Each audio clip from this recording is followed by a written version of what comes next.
Bonjour à tous, bienvenue dans cette nouvelle vidéo. Alors aujourd'hui on va se retrouver pour une petite chose tant attendue, les freins. Les freins avant, je vous en avais parlé dans les précédentes vidéos. Donc on a fait le montage. Avant on était en RS4 B7, donc en 8 pistons, et maintenant on se retrouve avec des étriers de Lamborghini Urus, RSQ8 ou Porsche Cayenne dernière génération ou RS6 C8 également en 10 pistons. Comme vous vous en doutez, ça n'a pas été du plug and play, il a fallu quelques petites adaptations, s'y reprendre à plusieurs fois. On va voir tout ça dans cette petite vidéo. On se retrouve maintenant dans le garage. Nous voici pour le montage des disques et des étriers. Alors dans l'ordre, il y a les étriers qui viennent de RSQ8 achetés neufs. Ils étaient à la base rouges, ils existent en plusieurs couleurs, hein. Ça dépend forcément de la marque de la voiture.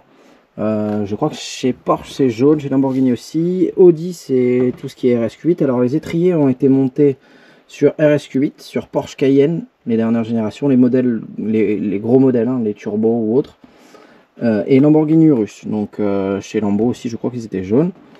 Moi, je les ai reçus rouges, forcément avec les anciens étriers. J'aimais bien le jaune, donc j'ai décidé de les repeindre en jaune pour pas les mettre rouges, parce que voilà, je trouve que ça va bien avec la voiture. C'est des étriers donc 10 pistons. Donc ils étaient rouges là, hein. Ça a été caché un peu à l'arrache, bon, on s'en fout, il va y avoir les plaquettes. Donc 10 pistons, 5 de chaque côté. Bon, c'est le plus gros mordant, hein, qui existe, les plus gros étriers qui existent pour l'instant sur le marché d'origine. Hein. Je crois pas que ça existe plus gros de mémoire. À l'époque déjà, moi j'étais en 8 pistons sur les anciens. Je vous expliquerai tout à l'heure d'où ils proviennent. Ensuite, place aux disques. Alors les disques ont été faits sur mesure pour ce kit, donc ils sont en 420 mm. Ils existent sur RSQ8 et Urus en 420 et en 440. Pareil, je crois qu'il y a difficilement plus gros. Donc c'est des disques faits sur mesure, en acier sur bol. Ils sont juste percés par rainuré et ventilés forcément. Pour monter les étriers, on a donc des platines adaptateurs. Alors il y a plein de platines, hein, qui existent pour monter plein de types d'étriers possibles. Certains connaissent peut-être le site epitech.de qui sont spécialisés un petit peu dans ça, ou dans lesquels on est capable de mettre n'importe quel freinage, n'importe quel gros freinage. On peut mettre sur de la Golf 2 des freins de Mégane, comme des freins de Porsche. Donc ces cales vont nous servir tout simplement à changer l'anthrax et à pouvoir monter les étriers en lieu et place. Donc ceci c'est le perçage d'origine de la voiture, sur lequel on va venir visser sur la fusée. Et ça c'est les deux perçages pour l'étrier, tout simplement. Donc ça va nous servir forcément à décaler le disque vers nous, mais aussi dans ce sens là à prendre plus de diamètre de disque. Je vous expliquerai une fois monté tout à l'heure. À côté on retrouve donc la visserie montée pour le kit et les plaquettes. Les plaquettes et bas qui sont plus grosses que mon téléphone. Voilà, pour vous donner une idée. Ce montage peut se faire sur d'autres véhicules forcément. Là c'est une Audi, donc pourquoi ils ont été faits sur mesure comme je viens de vous dire? C'est parce que tout dépend de l'anthrax et du moyeu. On peut faire ce montage là, avec ces étriers là, par exemple sur une RS4 B7. À la base c'était ça. Je vais vous montrer une petite photo des disques que j'avais reçus. Je m'étais mal compris avec le vendeur.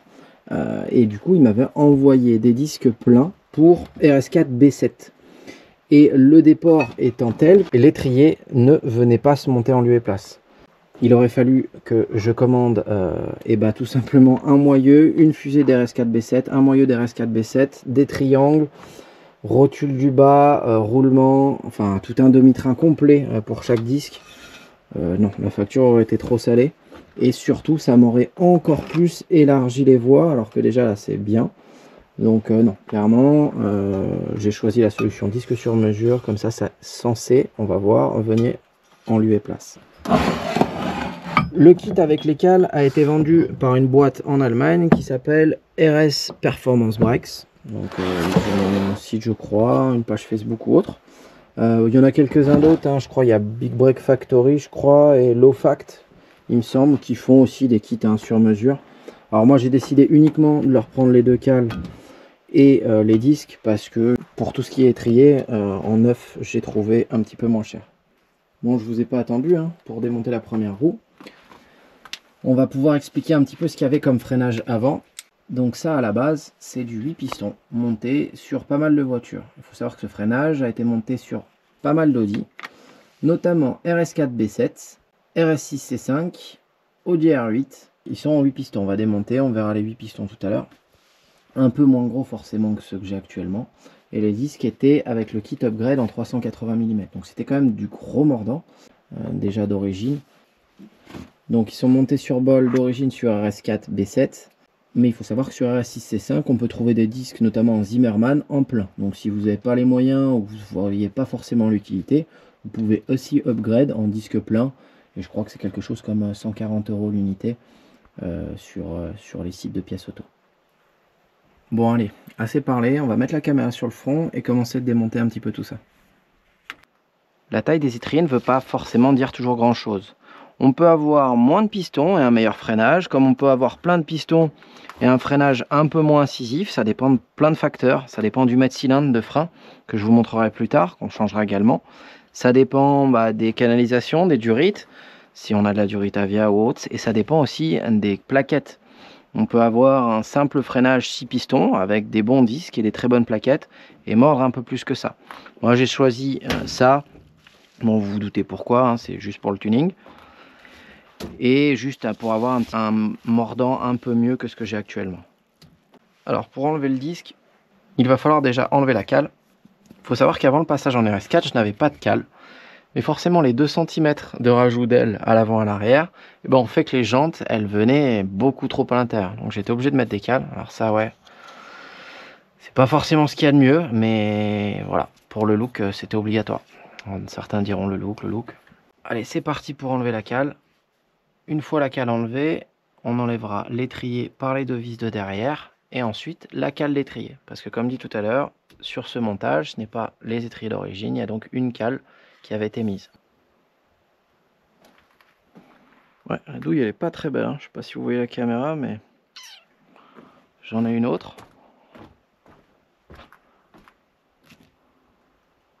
Qui du coup est encore moins belle en fait, hein. Ça a l'air d'être de la belle. On va faire avec.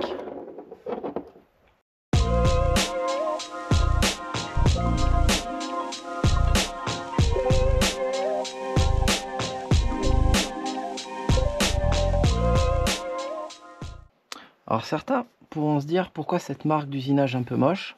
Alors simplement parce que c'est des disques que j'avais acheté d'occasion, ceux-là, et que au final il y avait eu un axe d'un des étriers, pas ceux-là, qui avait frotté directement avant la plaquette. La plaquette s'était usée et l'axe qui tient les plaquettes, on venait frotter avant les plaquettes. Et ça a roulé un peu comme ça parce que c'était pas proche et du coup ça a frotté. La cale est enlevée. On attend un petit peu pour enlever cette vis, d'enlever d'abord l'étrier. Alors il y a 2 vis qui tiennent l'étrier, qui sont ici et ici. Et on va enlever l'étrier et il restera du coup la cale sur laquelle vient se visser le disque. Bon, les étriers ont beaucoup roulé, hein. Ils étaient déjà sur la voiture quand je l'ai acheté. Forcément les vis sont pas toutes neuves. Vous voyez même que quand j'ai voulu repasser un petit coup pour mettre un peu de frais sur les étriers, un petit peu de peinture fraîche, je me suis même pas embêté à la démonter la dernière fois. C'était avant un event et je leur ai fait juste un tout petit coup de peinture. Bon, j'ai caché grossièrement, mais on peut voir là. Par exemple, j'avais pas mal caché la plaquette. Bon, après, ça se voit pas trop. Hop, on retire la deuxième vis. On peut retirer l'étrier. Celui-là est beaucoup plus léger que l'autre. Bon, c'est aussi parce qu'il y a nettement moins de matière. Donc je ne vais pas débrancher tout de suite derrière le tuyau qui était magnifiquement peint. Je vais attendre de voir déjà dans un premier temps si le freinage se monte. Parce qu'ayant encore un event le week-end qui arrive, si jamais je démonte ça, je vais être bon à tout repurger, même si les disques ne se montent pas. Donc je vais le laisser pas pendre forcément. Je vais enlever le riselon qui le tient. Et je vais le mettre dans un petit coin où ça craint pas pour faire notre essai de montage à vide.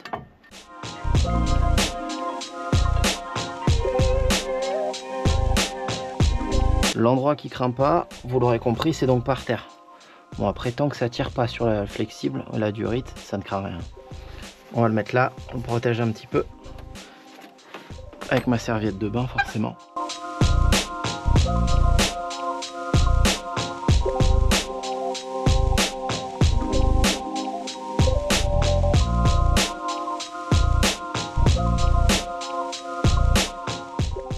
Donc ça, c'est une cale, voilà, qui a été faite. Alors, est-ce que c'est une cale...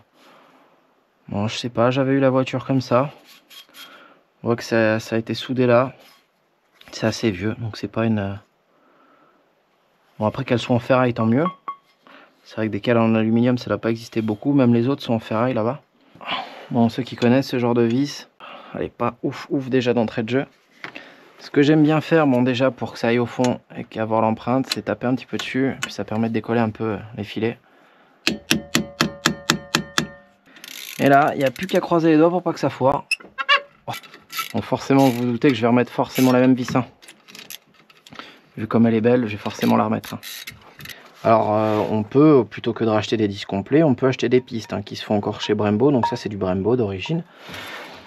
Brembo peut vous fournir uniquement les pistes sans le bol alu. Et là, on se retrouve au niveau de la fusée.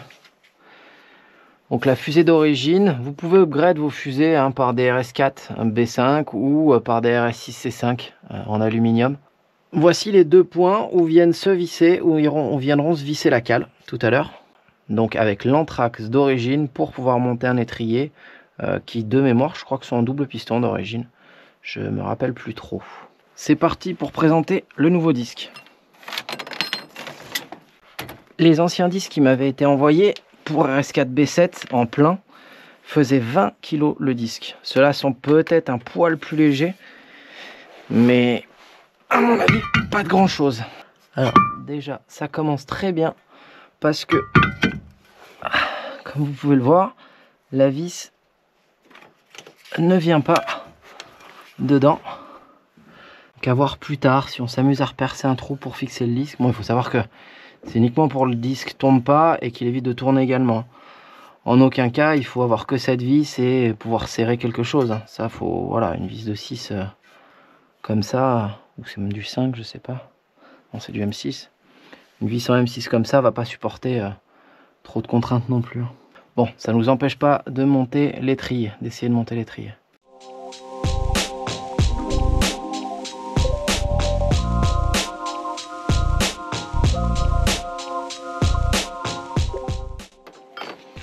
Bon, en fait, avant de faire ça, vu la taille du disque, c'est vrai qu'avant on pouvait passer, mais là, vu la taille de disque, c'est vrai qu'on passe plus trop. Donc on va déjà mettre la cale pour pouvoir après mettre l'étrier dessus.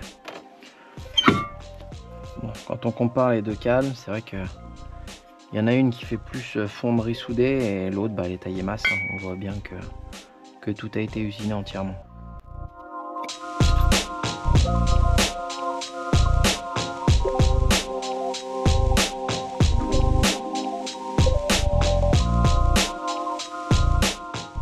C'est vrai qu'une petite vis là aurait pas été de trop. Donc, je le ferai après. On va essayer déjà de... Ouais, tu vois pourquoi une petite vis là serait pas de trop. Alors ce qu'on va faire, on va au moins mettre un boulon de roue. Mais très beau boulon tuning. On va mettre les plus courts en fait. Ça va permettre d'essayer de bloquer un peu les disques comme ça. Voilà. Allez, c'est parti. Là par contre, c'est pas le même poids que l'autre. On met déjà sans plaquette, hein, juste pour voir qu'il n'y ait pas de mauvaise surprise. On va mettre les deux grosses vis. On va toujours travailler dans le noir. La baladeuse qui éclaire par terre, c'est quand même beaucoup plus utile. Alors là, on y va un peu à tâtons. Aïe. Bon bah, ça n'a pas l'air trop mal. Hop. Allez, maintenant on peut faire un essai avec les plaquettes montées.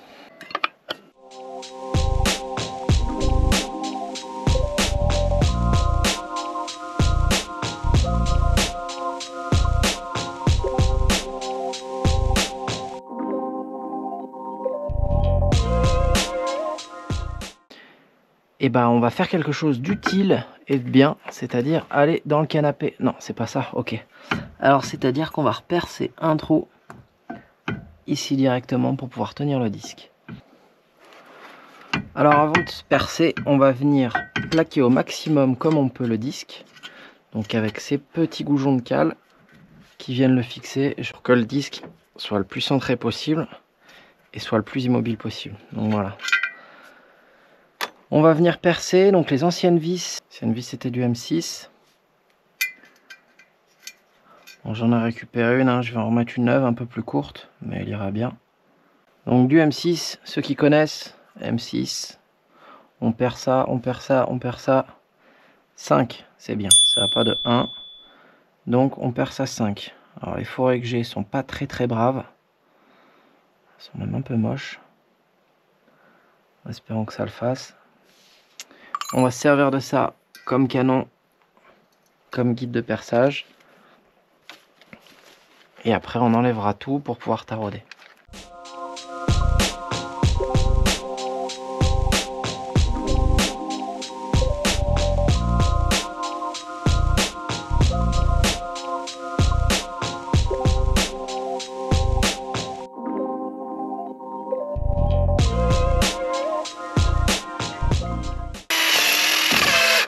Hop, c'est ok. Donc là, on va pouvoir retirer pour pouvoir tarauder. Alors il y a deux manières, hein. Il y a la bourrin et puis il y a la soft. La bourrin, hein, moi j'en connais, et il taraude sans membrane de compensation directement.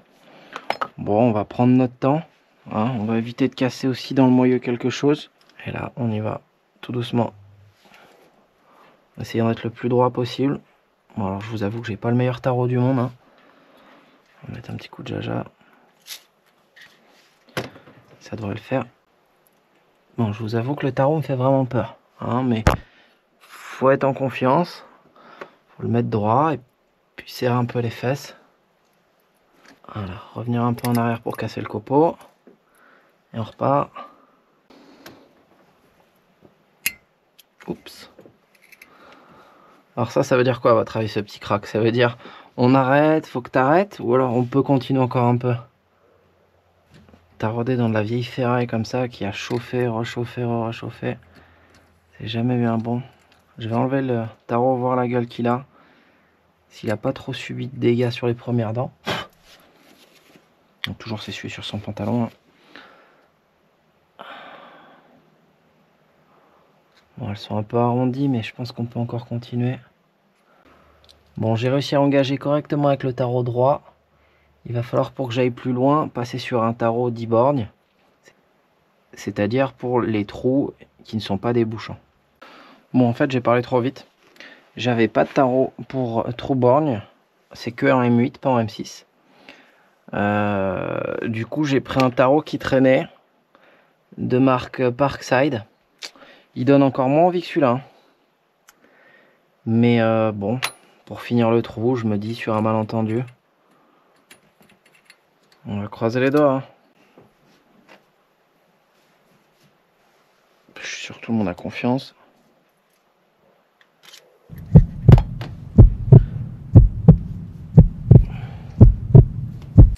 Ah, voilà. Je te l'avais dit. Voilà.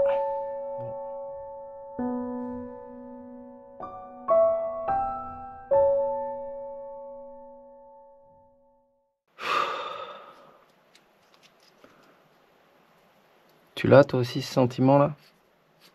C'est un mélange d'impuissance, de tristesse et d'énervement. Et bah ce qu'on va faire, c'est qu'on va percer à côté, hein. Il nous reste encore des forêts. On va retarauder un peu plus loin. Et puis voilà, ça fera jamais que 3 trous. Et puis on a encore 2 autres chances après, hein. On va essayer de relativiser. Donc on va péter ça. Alors on va laisser le bout dedans, hein. Bref, allez, c'est reparti. Et puis du coup pour le prochain taraudage, bah, on n'ira pas jusqu'au bout, hein. La vis de rechange que j'ai, elle est assez petite. Donc on va fileter sur ce qu'on peut.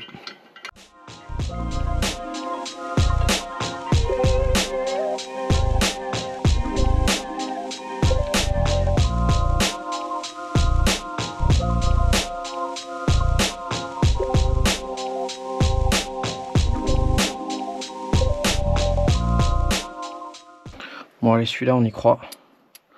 On sait qu'il est costaud. Peut-être il vient de Brico Dépôt, peut-être. Allez, on recommence. On est à peu près droit. Toujours vérifier avec l'équerrage. Il y a plein d'outils qui existent pour ça. Alors je vous invite à les acheter, pas faire comme moi forcément. Bon après à l'œil, hein, ça marche aussi.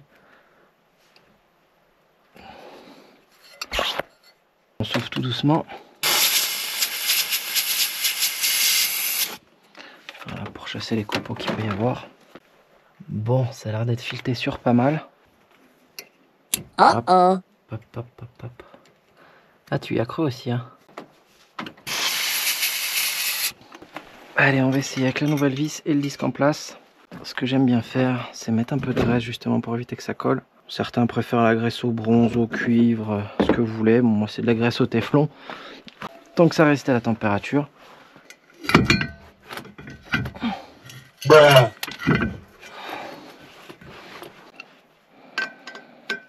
Et voilà, c'est fait. Notre disque tient enfin en place.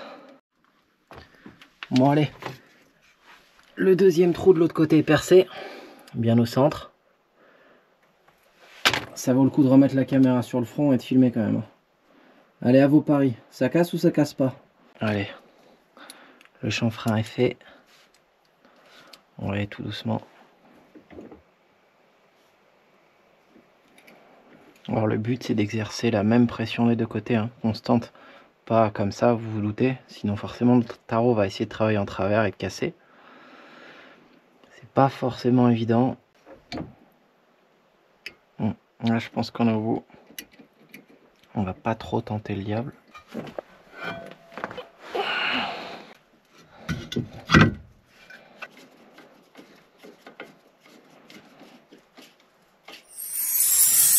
Et voilà. Bon, ce côté-ci ça a été mieux. Et surtout, rappel pour la prochaine fois, il faudra que j'en achète d'autres. Puis vu que j'ai oublié, ce sera toujours le même la prochaine fois. Toujours à espérer qu'il tienne. Jusqu'à ce qu'il casse. Étant donné que j'ai été récupérer mon mètre cylindre chez mon fournisseur de pièces automobiles, j'ai récupéré mon mètre cylindre, donc en TRW, de RS6 qui est plus grand. Donc avec un diamètre de piston plus gros, on doit être en 25 sur la S4, je l'ai en 27. Ça permettra d'aider à pousser tout ça. Voilà, c'est monté. Donc disque cale, tout est ok, tout est serré correctement. J'ai remis la durée de frein dessus, donc c'est les mêmes que les étriers d'RS4 en 8 pistons. Et les deux côtés sont montés. Et franchement, ça s'est monté nickel, facile. Bon, tu te demandes pourquoi il y a de la meuleuse dans le coin, qu'il y a un peu de poussière. Je pense qu'il vaut mieux pas savoir. Non, en réalité, j'ai été obligé de meuler un tout petit peu le dessus. Parce que, bon, j'avais meulé aussi mes anciens RS pour que ça passe. Parce qu'en fait, sur mes jantes, on voit peut-être mal à la caméra. À l'intérieur, j'ai un tout petit rebord, ici. On voit pas beaucoup peut-être. Et qui fait 1 mm, 1 mm et demi, que j'avais pas calculé sur le pourtour de jante. Et c'est ce millimètre là qu'il a fallu que je meule. Bon, j'ai repassé un coup de jaune vite fait. C'est pas tout à fait la même couleur, parce que la peinture là c'est du Foliatec. Mais donc il faudra forcément que je les repeigne entièrement. Bon, je pense que je ferai ça cet hiver quand elle sera démontée. Revenons-en au mètre cylindre. Je pensais que c'était plug and play. Les fixations ont l'air semblables. Les raccords également de l'autre côté. Mais le bocal ne va pas aller dessus. Donc peut-être qu'il va falloir changer master vac et bocal pour pouvoir adapter tout ça. Là je vais juste purger. Du coup il y a 2 purges sur celui-ci. Sur l'autre aussi également, une par rangée de pistons. Je m'occupe donc de la purge demain. Et après je remonterai les roues et j'irai faire un petit essai. Bon, je pense qu'on peut dire qu'ils sont validés. Après une journée complète sur circuit, voilà pourquoi il y a ce type de jantes. Donc c'est des copies de rotor en 20. Mais pour amener sur circuit, vous vous doutez bien que je voulais pas mettre les autres. Il y a 25 de flanc sur les autres, j'avais peur que bon sur les vibreurs etc ça les abîme. Et la sortie circuit s'est relativement bien passée. Bon, il y a peut-être eu 1 ou 2 sorties. Mais il pleuvait beaucoup, on a pu s'amuser sans rien abîmer. Alors oui c'est sûr, ça change le look, hein. Mais bon, ça prouve aux gens qui disent non, elle roule pas, nanani nanana. Et bah si, elle roule, hein. Et on la sollicite. Et les étriers ont bien fait leur job, le freinage a été vraiment bon. Je pensais que ça allait un petit peu moins mordre que ça. Et non, c'est relativement efficace. Il faudra juste que j'upgrade maintenant le système arrière. Ça suffit largement pour ce que j'ai à en faire, hein. Mais c'est vrai que la différence entre les deux maintenant, je trouve que ça fait, voilà, beaucoup plus petit à l'arrière qu'à l'avant. Ça serait limite juste pour l'esthétique. Voilà, c'est déjà la fin de la vidéo. Le moteur est maintenant rodé, les freins sont testés, approuvés. On a fait pas mal de circuits assez intenses, donc tout est opérationnel. On va maintenant la passer sur le banc de puissance, voir si tout suit, pour plus tard pouvoir lui mettre de boost et se rapprocher des 1000 chevaux. Merci à ceux qui commentent, merci aux nouveaux abonnés, merci à tous ceux qui me suivent, merci à ceux qui viennent me voir également lors de rassemblements comme celui-ci. Ça me fait super plaisir. Si vous avez des questions ou autres commentaires, n'hésitez pas ici ou sur mon Insta. On se retrouve très bientôt pour le passage au banc et d'autres prochaines vidéos. À bientôt les potos.